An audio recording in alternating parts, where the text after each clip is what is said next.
Nisagama pama gama gari sagama ma papa nira pama vasavane madhura Madhurasmaranam.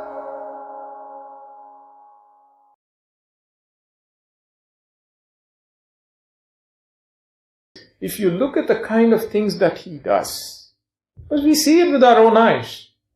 One side, if you look at the size of the institution itself, the number of institutions that are involved, the number of trusts that's involved, like the Veda Patashalas, the temples, the Nama, and all these activities, and how he dons that hat of the one that heads all of this. That the administrative capabilities, it would be amazing. He would remember everything with everyone, everywhere, all the time. Across villages, across towns, across cities, across countries, he will know what's going on everywhere. On the other hand, there would be this side of him that is in a state that we can't even comprehend. Ingyorko, where he is, somewhere in that high state, immersed in that bhakti, we can just stand and watch. And the sheer volume of prayers and people that reach out to him and how he responds to every one of them so compassionately, everybody will feel that sense of personal connect with them. And then you will find one side he will be writing articles.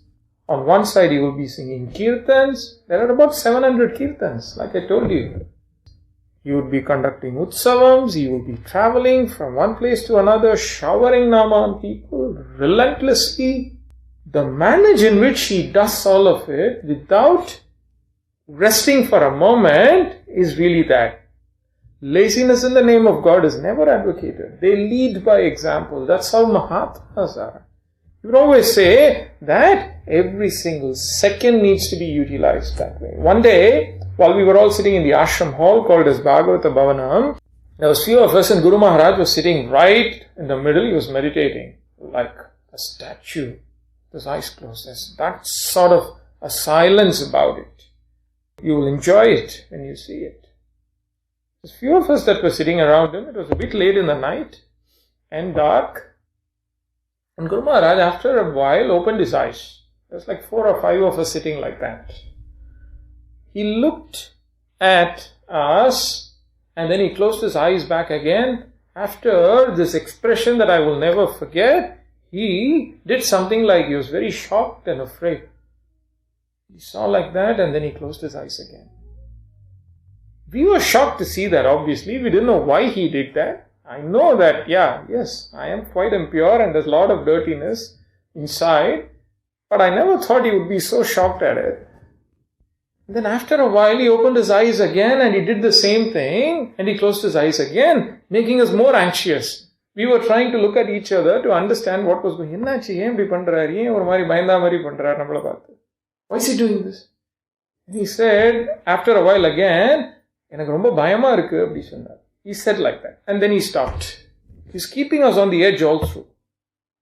Then he said, do you know why I'm afraid? Of course we want to know why.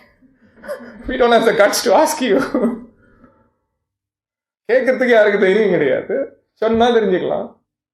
said, he pointed to every one of us and he said, behind every one of you there is a Bhudam, an evil spirit.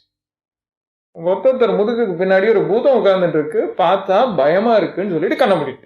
closed his eyes immediately. Imagine our state. You're sitting there with the Guru. He's right there, so hopefully nothing is going to happen. But I don't know what I did and which spirit is chasing me. Maybe there's poetic justice to it.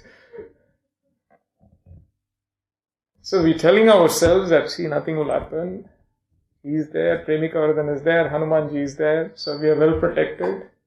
Nothing is going to happen. But then he says this, and just as how we are always seeking the presence of such masters, I have known lots of real incidents where these beings also seek them. There's always one. We've heard it. Maybe it's some of them hanging around, we don't know. It's good that we are not able to see all of it. So we are not sure what we are supposed to do. You can't get up and leave.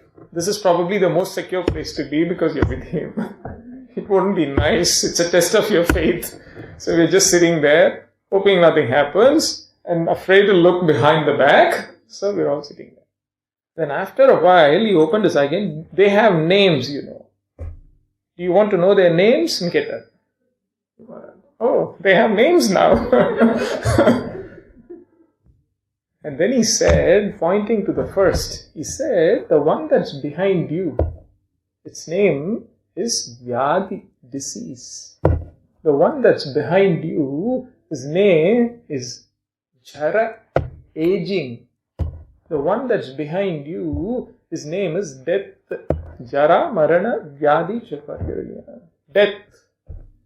Said they are slowly progressing towards you as the clock ticks. They are getting closer and closer and closer to you. It's a matter of time before one of them will catch you and you can't question it. All of us have this behind us and they are inching closer to us. Yeah. Can anybody say no to that? It's a matter of time. So he said, I pray to Premika Varadan that before it happens to me, let me always chant this Mahamantra and merge in you. Protect me before these things catch up with me. I don't wish to be caught by these. Hare Rama, Rama Rama, Hare Hare, Hare Krishna, Krishna Krishna, Hare Hare. Hare Rama, Rama Rama, Hare Hare, Hare Krishna, Krishna Krishna, Hare Rama, Rama Rama, Hare Hare, Hare Krishna,